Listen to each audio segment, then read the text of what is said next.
Good morning and welcome back to another week at Price Middle School Virtual. I hope you all had a good weekend and that you stayed safe out there. Miss Newman definitely misses you all, and hopefully I'll see you at some point. I'll definitely see you tomorrow in class. But just to give you a few updates, all assignments are due by the end of today, so make sure you take care of your business, and then your next class will be uploaded. Your next class of lessons will be uploaded by the end of today, so you can do your pre-work for tomorrow. But in the meantime, I have a treat as promised. I hope you enjoy it. I am going to read to you all one of the stories from J.P. Litty. This story is called The Big Game. All right. It had been weeks of preparation and they were finally ready. The J.P. Litty Lions were set to play the favorite Academy Patriots this Saturday for their homecoming game. There was definitely a bias towards the Patriots, and there was a prediction that for them to win 21-0. The favorite Academy Patriots were undefeated, and the Lions had two major losses. It was 92 degrees and unseasonably hot for September. The air was so thick with heat, just sitting in it would make you sweat. The two teams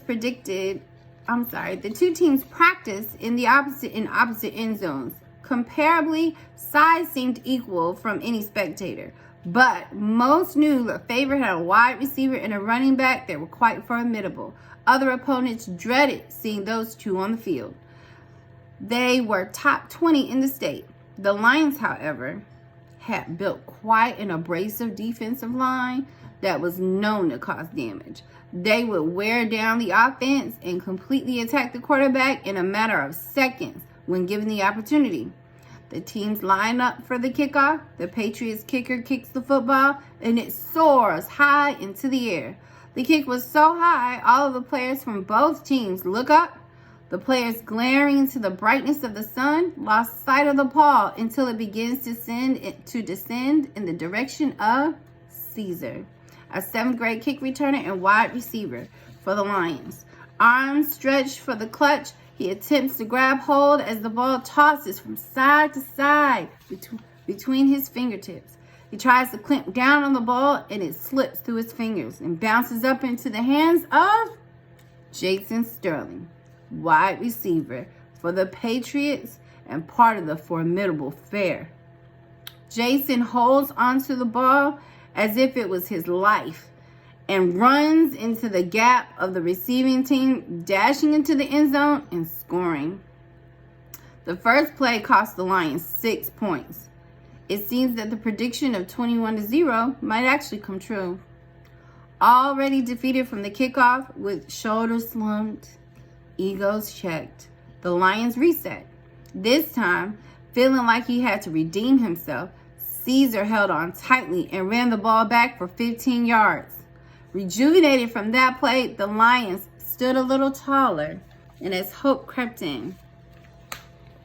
The first half was grueling, and the legendary performance of the favorite Academy rang true as they held the Lions to 0 for the first half of the game.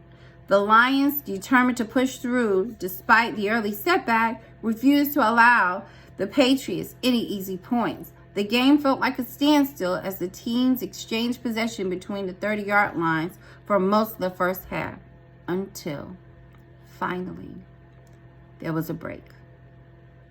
And Jason Sterling runs the ball into the end zone just moments before the end of the first half. Halftime is called and the players retreat off the field, looking famished, fatigued. They all grab for the water bottles and orange slices to try to revive some of the energy they dispelled during the first half. Coach Everhart huddles the team in the locker room and sees the disappointment in their faces. Contemplating the words that he will say, he pauses, and then he begins. They have us pinned down now, but don't be defeated. This is the moment you show them who you really are. We omit the doubt in anyone's mind about the greatness that sits here in this locker room. We wipe away the uncertainty. You have grit, talent, and hunger. That kind of hunger that makes champions out of the doubted. You just have to choose it. Right now, we have to choose to be winners. We have to decide that we're the best team playing on that field. We have to decide that those who don't believe in us are wrong. And we have to decide that we're going to win today as Lions. Coach then looks into the eyes of each player and asks, "Are you choosing to win today?" And each player yelled proudly, "Yes, coach." As halftime came to a close, spectators watched as the players file out of the locker room looking as if they were troops preparing for battle. Their faces are stoic and focused. They marched in a uniform jog as if it were the start of a new game. At the commencement of the second half, the Patriots received the ball and the Lions charged towards them. Jason caught the ball but was popped instantly by number 44 of the Lions. Jason was hit so hard that he fell straight back. The game was paused and Jason limped off the field, escorted by his coach and assistant. He appeared to be uninjured, but stunned. When Jason was popped, the ball was recovered by Malcolm from the Lions. Malcolm ran the ball for 15 yards and offense took the field. The quarterback hands the ball off to Caesar. Caesar fakes to the right, then goes to the left. The offensive line creates a force field around Caesar. It was magical to watch the team move in sync. Caesar then cuts to the middle, taking the ball in for a touchdown. Number 1 takes the ball in again for a 2-point conversion, and now the score is 12-8. The game was intense. It was only 2 minutes left in the last quarter, and the score was 12-8. The Lions punt on 4th down, and Tyler, one of the formidable 2, catches it, but gets tackled around the 50-yard line. Then, all of a sudden, red uniforms begin to collide with blue as a fight ensues on the field. Apparently, some words and nudges were exchanged, but from the stands, you couldn't tell who was to blame. However, the Patriots line moves up 10 yards. It seemed like the call was biased, but it was only a minor setback for the Lions. The Lions gathered themselves up on the sidelines and returned to the field, looking like warriors. Both teams lined up, and it seemed like anger emoted from both sides. The suspense was building, and all the spectators were standing in anticipation, watching to see what would happen next.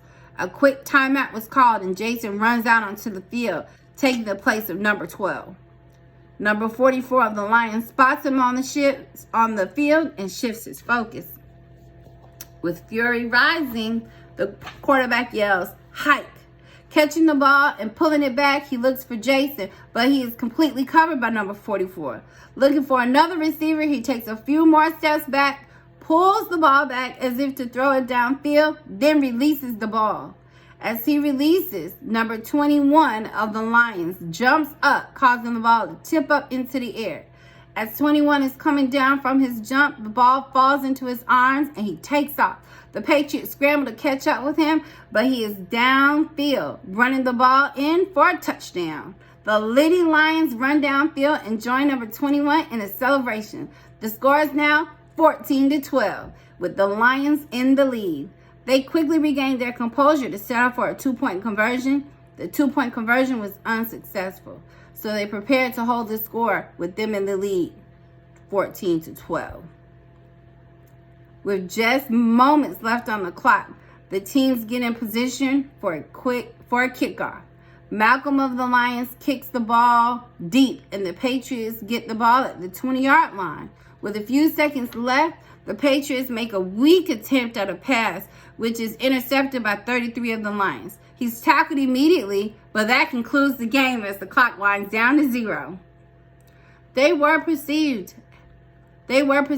as the lesser of the two teams, but the Lions proved everyone wrong.